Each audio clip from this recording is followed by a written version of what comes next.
You know where you are? Rapid fire. Rapid fire. Rapid fire. Sit tight. Rapid fire. This is Pastor Prophet Ibrahim Sidibay coming to you live from Canal Winchester from the Rapid Fire Show. So today I bring you Mr. Eric Means to this show, and it is an honor to have him here. This man here is an answer to my wife and my prayers. And so it's a real pleasure to be here, to be interviewed by him, and to enter into his labor on the internet. Today here my guest is Mr. Eric Means. Hello Facebook friends and my family. This is Pastor Prophet Ibrahim Sidibay coming to you live from Canal Winchester. Today here my guest is Mr. Eric Means. As yesterday I mentioned earlier from the Rapid Fire Show last night I hosted with my wife. I give you Mr. Eric Means. He's an elderly brother and I take him to be my dad. I'm his black son and he's my Caucasian dad. So today I bring you Mr. Eric Means to this show, and it is an honor to have him here because since the day we connected, and I'm so blessed that the Lord brought us together. So now I'll give you Mr. Eric Means. I have many questions today I'm going to ask him, but first he's going to introduce himself. I give you Mr. Eric Means. I'm honored to be here with my dear brother and also my boss at work. We have met on our jobs and we've worked together. I see him most days of the week.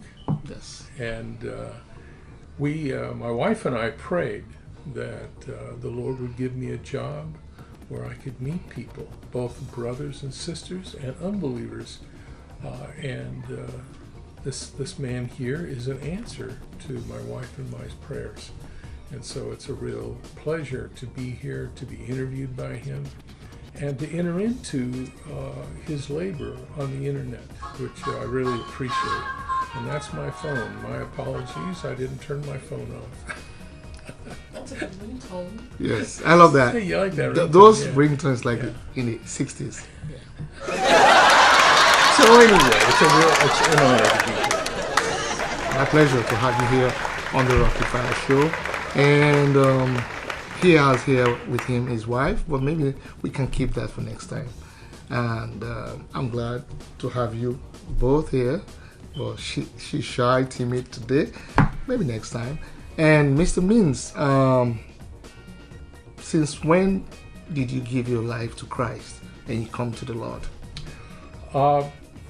That is probably the most important question that you could begin with is, when did I meet the Lord? When I was his age, when I was 12, 13, into 14, I was an atheist. I didn't believe in God. Wow. Because at one point in my life, I wanted God. I wanted God to speak to me from the heavens. I wanted to know about God, and no one could prove to me or show me God, so I became an atheist. But at 14, I met the Lord. And when you meet somebody, it's hard to believe they don't exist because you met them. So I was 14 when I met the Lord. It was at a Bible camp, and I'll tell a little story if I could. Mm-hmm. I was very rebellious, as most teenage boys are. And I was very poor. Our family had gone through some terrible situations. We lived in a very, very poor area of town. And my father and mother were separated, actually divorced at that time. And so we had no money. My father drove a taxi cab. And we began going to this little church not far away. And there was a Bible camp that this church put on up in the Rocky Mountains. We lived in Denver at that time. So we, of course, couldn't afford anything. And so consequently, news of this Bible camp and all the fun they were going to have up in the mountains, riding horses and shooting archery and hiking and all the stuff, was like a dream. It was nothing I could involve myself in because we were so poor. Yet, an old man on Social Security probably went without eating so that he could pay my way to go to this Bible camp. So I, in utter poverty, was my way was paid to the Bible camp. And it was there that I met the Lord. And I believe this is the Lord's blessing to that man, that elderly man who paid my way to go there. So 14 years of age, I heard a woman talk about how God has a purpose, and I realized that Jesus was real. I was quite shocked, but the Lord just came out of her speaking to me, and I believed. I became a believer, and have been ever since. And I worship the Lord to this day for that elderly man who paid my way that I might meet the Lord at that Bible camp. Wow, that's a great testimony. And if I may ask, the audience would like to know what year was that? I know you were just 14, right? That would have been 1960. 4 years before my dad was born. Wow, that's good. That's good. The Lord is good. So since The when? Lord is too wonderful. Since you've become a believer, and from 60 to now, it's like 62 years ago. Yeah, something like that, yeah. Oh, long time. And I know you were in the military before, and you were a captain in the Air Force, right? Army. Army. I was a pilot, but Pilot. I flew in the Army. Okay. And you flew the plane with so many big, distinguished, like Army generals, right? I did fly VIPs. That was one of the many jobs I did, yeah. Shut that door, please. So, yeah, I actually did many things. When I began in the military, I began at 17. And actually, my heart was to join the military to preach the gospel and to care for people, to have Bible studies. I had learned, I'd gone to a little training, a summer training, and in that training I learned many things about how to live the Christian life. And some of the things I learned is that as Christians, we have a responsibility to tell others about the Lord and to bring them to salvation, and then also to care for them, to feed them. Yes. And so that would include to have Bible studies. So I joined the military hoping to do this, and in fact I did do this in the military. I preached the gospel a good bit, and I did have Bible studies. But, which happens to a lot of us, I got caught up with my job, which I varied over time. But I started as a private, and I worked my way up to be a captain, which is possible during a war, like I was in the Vietnam War. So this is not an unusual thing during wartime for people to advance like this. But I got distracted from the burden the Lord gave me for people to my career. And this happens a lot with Christians. We want to be good workers. We care about the Lord's testimony, but we end up getting taken away from what really is what the Lord wants for our lives into something that is not necessarily bad, but it's still not what the Lord committed us to or commissioned us for. That's a very good one, because now we know we are caught up in a world that people go after material things instead of their calling, because they said cast your cares upon the Lord, and because He cares for you. Right. And also you have to focus your attention for the unseen things, because the things that we saw here on earth is temporal, and all those things we see, they will vanish one day, Right. and they will never save you. So Absolutely. so the Lord saves, and since the Lord came to my heart, life, I was born raised Muslim for 52 years. But then I first when I was in Africa, when I fled my country of Sierra Leone. I went to Cape Verde Islands. There was when I saw the first vision of Christ. So and I went to a Islamic cleric and I told him, and he was laughing at me. And later I said, "Do you think I'm like crazy?" And I seen things, and I'm not on drugs. He said, "I know you're not on drugs." But then he told me, "You're gonna be." He said, "You're called, and you're gonna be Christian." He said, "This is not coming from him; it's coming from God." I said, "The vision you see is not of nobody; it's from God." He said, "When God called you, you're gonna answer one day." He said, "Mark my word, when that day comes, you're going to go back and remember that when you explain your vision to me, and this was the response I gave to you. The response is not from person, it's from God." Amen. So sometimes we backslide. Sometimes we get caught up in this world, because of our responsibilities. We have families, we need to take care of things like put food on the table. We got distracted. I know what you meant. So now, I know you told me you were married before, and then you lost your wife, and then you got another wife, right? So how is your relationship in the Lord? Because you told me you guys met as Christian sisters, brother, right? Mm-hmm. And just elaborate a little bit and how the Lord chose your wife for you, because we don't choose our partners. Right. If I chose my own partner, we won't even last a minute, right? So the Lord chose a partner for you, your wife here, and since then I can see, since that I met you, we met at work. I know you're a very good man. I know when I say that, you say, "Oh, the Lord is good." Yes. No, there's none good Good like God. That's what the Bible says. I didn't say that. Yes. And so I have to remind him that I am not good, that God is good. But you're a nice man.